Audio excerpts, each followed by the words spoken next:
We dodged a bullet, but the monkey still has a gun. John Oliver just delivered a takedown of Trump's tariff policies so brutal it's left millions of viewers completely stunned. In his latest HBO special, the British comedian didn't just criticize the president's economic strategy. He systematically dismantled it with a combination of razor-sharp wit and cold, hard facts that have sent shockwaves through Washington. We dodged a bullet, but the monkey still has a gun.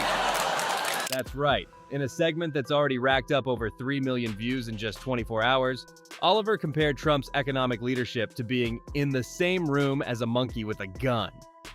And if that sounds harsh, just wait until you hear what else he had to say. Let's break down how this scathing analysis became the talk of the nation and why economists are saying Oliver might actually be underselling just how bad things really are. The drama began on April 2nd, when Trump announced his so-called Liberation Day tariffs in a Rose Garden ceremony. Standing before reporters, Trump proudly unveiled sweeping new import taxes, a minimum 10% tariff on all imports and rates as high as 54% on what he called the worst offenders. My fellow Americans, this is Liberation Day. Waiting for a long time. April 2nd, 2025. If you look at that, China, first row, China, 67%. During this announcement, Trump displayed what might be the most infamous visual aid in presidential history. A large chart purporting to show the reciprocal tariffs each country would face. This chart became the centerpiece of Oliver's takedown. The single dumbest chart in human history. That chart is ridiculous for a number of reasons, Oliver explained to viewers, comparing its logic to trying to figure out the square footage of your home by dividing your phone number by your dog's age. Oliver then proceeded to expose the absurd math behind Trump's tariff formula. Trump's team had divided a country's trade deficit with the U.S. by U.S. imports from that country, then divided by 2 and rounded up. Economic experts immediately pointed out this formula makes absolutely no sense. It's not just that this formula is incredibly stupid, though it is. It's important to understand how stupid it was. Which led to some of the incredibly stupid calculations on Trump's chart, perhaps the dumbest of which. He went on to explain that the difference between exports and imports doesn't necessarily reflect trade barriers at all. Americans may simply want to buy more stuff from, say, Japan than the Japanese want to buy from the United States. The consequences of Trump's tariff announcement were immediate and devastating. Within just 2 days, the stock market plummeted an astonishing 4,000 points. Oliver didn't hold back when describing the panic. This wasn't just a bad day on Wall Street. This was the kind of market crash that has news programs bringing on Muppets to calm people down. Again, to help us, my good friend Kermit. Take it down. Can you tell us what is a bear market? Yes, Ted. And yes, that's apparently a real thing that happened during the 1987 crash. But it wasn't just the markets in freefall. The Wharton School, Trump's own alma mater, released an economic analysis predicting these tariffs would reduce U.S. GDP by about 8% and wages by 7%, with the average middle-income household facing a $58,000 lifetime loss. That's right, Oliver quipped. Trump's tariff plan is so bad that even the school that gave him a degree is basically saying, "We want nothing to do with this nonsense." Facing economic catastrophe, Trump did what Trump does best. He completely reversed course while pretending it was all part of his brilliant strategy. Donald Trump announcing a 90-day pause on all so-called reciprocal tariffs. Just 1 week after his Liberation Day announcement, Trump abruptly paused most of the tariffs for 90 days. However, in what Oliver called a classic Trump move, he simultaneously raised tariffs on China to a staggering 145%. While announcing their plan to shoot the economy in the dick. White House Press Secretary Caroline Leavitt tried to spin this retreat as a brilliant negotiating tactic, claiming critics had simply missed the art of the deal. This attempt at damage control provided Oliver with even more comedic ammunition. Clearly missed the art of the deal. If you have to explain the art after it causes a recession, it was a disaster. The studio audience erupted in laughter, but the underlying message was deadly serious. As Oliver pointed out, Trump's tariff chaos didn't happen in a vacuum. The global response was swift and punishing.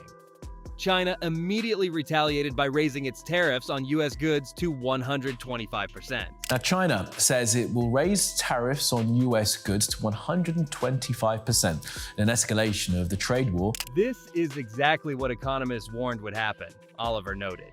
When you start a trade war, other countries don't just sit there and take it. They fire back, and American businesses and consumers get caught in the crossfire. Even America's closest allies were alarmed. Oliver quoted Canadian Prime Minister Mark Carney's damning statement, "The system of global trade anchored on the United States is over." This is the new reality.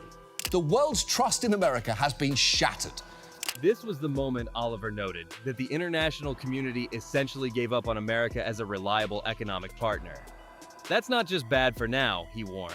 That's a generational loss of trust that will take decades to rebuild. Perhaps the most viral moment from Oliver's segment came when he compared Trump's behavior to that of a temperamental child, a line that immediately spawned thousands of memes across social media. The segment wasn't just funny. It hit on a fundamental truth that many economic experts have been trying to communicate.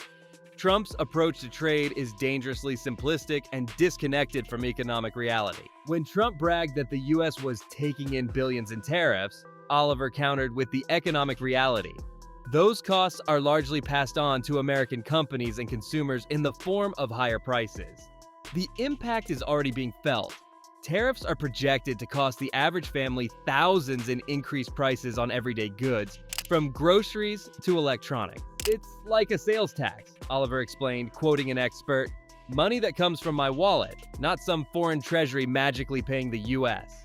One of the most chilling aspects of Oliver's analysis was the historical parallel he drew to the disastrous Smoot-Hawley Tariff Act of 1930, which economists widely blame for deepening the Great Depression. Oliver cited conservative economist Thomas Sowell's warning that Trump's approach could repeat the devastating history of the 1930s trade wars. When even a Reagan-era economist is saying you're making a catastrophic mistake, Oliver noted, that should tell you something. Further illustrating the chaotic nature of Trump's policy, Oliver highlighted the administration's recent flip-flopping on exemptions. Just days after announcing exemptions for electronics and smartphones from China, the administration threatened new tariffs on those same items. It's economic policy by Magic 8 Ball, Oliver joked. Except the only answers are outlook not so good and ask again after I tank your 401k. Oliver's segment struck such a nerve that it's become one of the most watched episodes of Last Week Tonight in recent memory. Across social media, viewers expressed shock at both the clarity of Oliver's explanation and the severity of the economic situation. Many commented that they finally understood why their retirement accounts were plummeting. Even financial experts praised Oliver's breakdown. CNBC's Jim Cramer, who Oliver featured in his segment, called the tariffs more of an embargo against China, highlighting the extreme nature of Trump's approach. What makes this story particularly remarkable is the bipartisan nature of the criticism. Oliver pointed out that even traditionally, Republican allied figures and outlets broke ranks to criticize Trump's approach.